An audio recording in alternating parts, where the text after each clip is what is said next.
Friday and a Mensah didn't send me to just a share MPP and NDC. Na omo discuss the Ablekuma North issue na abeye abatros assign the common. Opeso bushia no discuss all the constituencies in the organ in our MPs as at now except Ablekuma North. Na no na Mensah person like or solve that issue, but NDC for also suspect say Mensah any MPP for afa plan person which Ablekuma North seat no Edema MPP candidate instead of a Rabna Obia who believes on now when na Mensah didn't send me to Jawa IPAC meeting. I beg your pardon. Or didn't send me to Jawa IPAC meeting. Or this answer me to Jenna. Dr. Rashid Tanku, one of the Deputy National Election Director on Deputy National Election Director. I didn't send me to just say Mensah play with fire.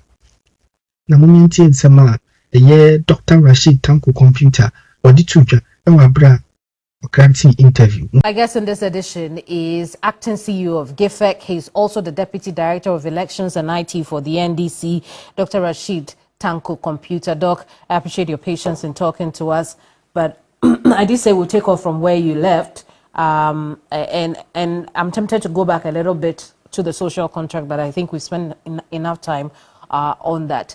Let's go ahead and talk about Ablekuma North. Ablekuma North, the Electoral Commission is now saying they want to sit with both the NDC and the NPP to find an amicable solution to the lack of representation at the moment in Parliament for the constituents in that area. What's the NDC's position on this? You see, Kemeni, this Electoral Commission, they have not been learning from their past mistakes. They don't learn from their past experiences as well. See, I told them that, look, this thing that they are doing, in the last IPAC, before the one held, we were there when this Ablekuma North issue came. And it was an issue about 62 polling stations on that day. Something happened. I mean, violence happened. We don't know where it came from. Disruption, and 62 polling stations could not be accounted for. Okay, so the results was declared. Now you people sat in your office, you don't have that power yet, and said no, you won't accept the results, and refused to gazette the declared result because 62 were not there. Then we said fine, no problem. Then we sat and discussed about it. Then they told us point blank at the meeting presided by the Deputy Commissioner in charge of operation that they don't have single pink sheet of this 62. They don't have. They are supposed to have the originals. We have photocopy, carbon copies. They give us carbon copies. So they will have the original. So in an event you are going to cross-check, they cross-check from the original. They don't have. We don't have. NPP said they don't have. Now, what the NPP told us in that meeting was that they have scanned copies. We say, oh, Evan, stop that. You know we don't deal with scanned copies in our electoral matters.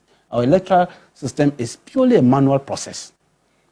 We fill the pink sheet manually, they give me copy, you take your copy. We don't bring scanned copies during collation center. But eventually you agreed to use the scan. No, who agree where? That's where I'm coming from. I say they don't learn from their mistakes. We all agree that these scanned copies will not be used. Then people said, okay, they will go. It's like they will go and find out. It seems they have it. They will bring it. They will say, if you come back in the next meeting that we are going to hold about this matter, and you come with your copies, the carbon copies, we will cross-check and find out whether they are original, like how we did Dominic Kwabenya. Those 3 ones, we brought physical ones, not scanned copies. That's why I'm saying that they shouldn't be comparing apples to oranges. We brought hard copies.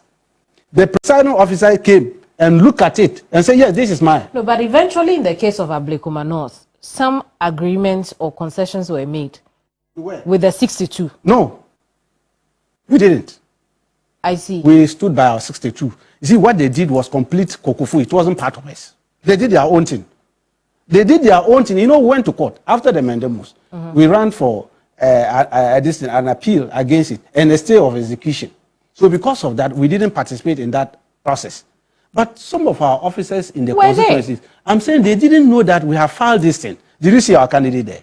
Arabna was not there. Well, occasionally she passed by. No, Arabna was not. It was when these people started and we heard that they were doing Ablekuma. I said, no, I can't do that. So this boy went there to stop them. So you're saying on record that the entire Ablekuma North recollation efforts that have failed, about at least 4 times, if it's failed, the NDC was not officially part of it? No, we were not officially part of it. So the constituency executives who were there, what were they doing there? They were friends of the process, to stop the process, because they know what they were doing is illegal. It wasn't official. That's why you didn't see any senior member of our party there. Did you see any regional executive or national officer there? I do not have a recollection of that. The thing is that what they were doing, we're not party to it. We thought it was illegal. You can't use scanned copies of our opponent. Look, I have a background in graphic design. Give me a laptop, and I will design a pink sheet for you within a twinkle of an eye, and put figures on it. If I bring it on a collation center and say this is a scanned copies that the NDC was given, will you accept it? If you are an electoral officer and you accept it, means you are colluding with me to rig the election for my opponent. That is what they were doing. The MPP came with scanned copies, and the electoral commission were accepting it. Why are they doing that? That's why I described them as crooked officers. Oh, but perhaps if you do that, no, hang on. Perhaps because the constituency executives admitted, because this Ablekuma North issue, as I remember it, it moved from 62, it came to 41. Now there were about 11 copies that needed to be. That's when they brought in some of the polling station executives, and one of them had indicated that I do not know this document that you are showing me. You see, that's why I say it even defeats the whole effort that we're trying to do.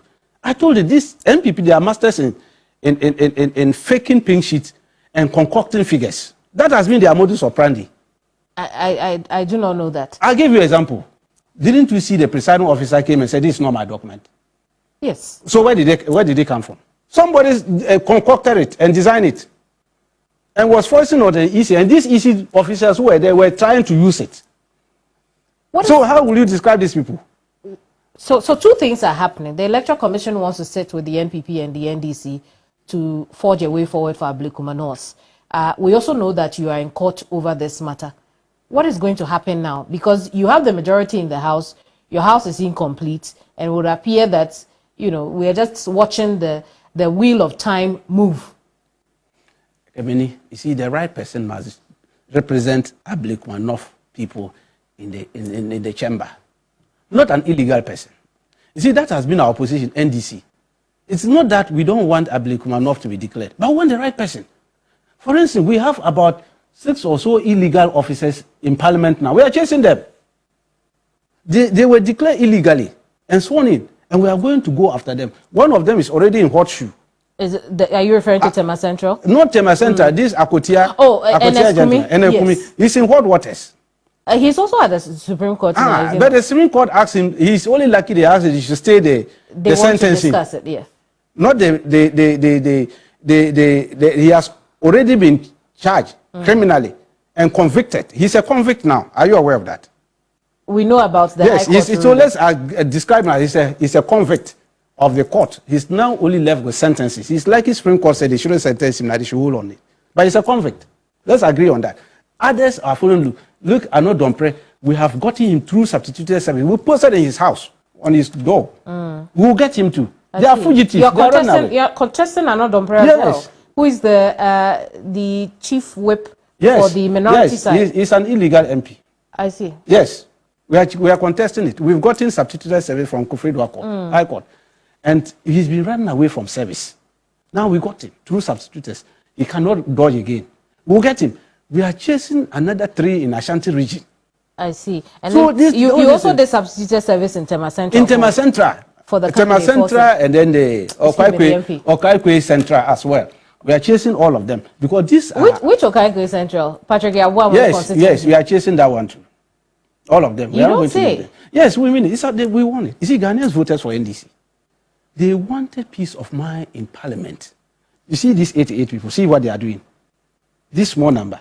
They can't even form quorum to do any business in the house. But yet, look at what they are doing. This is what Ghanaians were trying to avoid by making sure that NDC at least you get about 200 so that you can have absolute peace. And that's why initially I advocated that we should give them tablets to sit in the house. This small minority, so that they'll be watching proceeding through Parliament. Why they should come and represent? Come and do what? Because they are insignificant. What are they coming to do? But if they are insignificant, you are significant. Why are you also not showing your significant numbers. They are settling up, and until the next time you see the numbers after they have settled. Some of them these are the first time they are here from their communities to this place. Accra, you have to get accommodation settled and make sure that some of them it's not easy. So that's why they will find it difficult. But now they are settling up. We'll see the power. We're not seeing it. You see, it will begin now. We are going to see full force, and that's why I'm saying the Ghanaians voted for us. They wanted peace of mind. They don't want the episode of what happened in 2017. 137. They don't want it. You see, that's why I respect Ghanaians. And I like this country. I hadn't like traveling out because this country is so beautiful and interesting to stay. When they want to deal with you, they wait. With all your nonsense, they go and vote against you at the polls, like how they dealt with it. Yet instead of them to go back and reflect upon what went wrong, they are rather showing their Ghanaians even what they were made of during opposition in power. They are still exhibiting the same thing. So this Ablekuma North, we are not going to allow that illegality to continue. Will you attend that meeting with the Electoral Commission? We will attend, of course. We they are our partners, this thing. We work together. We are major stakeholders. We want to hear them. The thing is that simple and short. 62 polling stations had issues. Clearly, it has issues. If they don't have it, there's a way we can deal with that one. If they are not trying to understand, the court is there. We are still battling the matter in court. They should come and face us. Those 3 MPs, they were running away. Now we've gotten substituted service against them. We'll get them. I've got 2 minutes. I want to spend it on GIFEC and its role in the 24-hour economy. You will play your office together with your mother ministry, the Ministry of Communication and Innovation, will play a very crucial role in establishing the 24-hour economy, especially you when you have to deal with underserved and rural communities. Talk to us about how you hope to empower your office, how you hope to change things at GIFEC. Well, very well. Like you indicated initially, resetting is going across all sectors of agency, departments, and ministries. And now, let me put it before our time run. When we talk of reset, it's not about going after human beings. People think that by removing people from offices and all that, who are illegally put or not properly appointed, is reset. No. But how we used to do things in the sectors. So that Ghanaians can benefit. For instance, my sector, one of our major activities is this rural telephony that we are in, which we were just talking, network challenges, communities that don't have network and all that. We zoom in there to make sure that they also join this internet and telephony highway, right?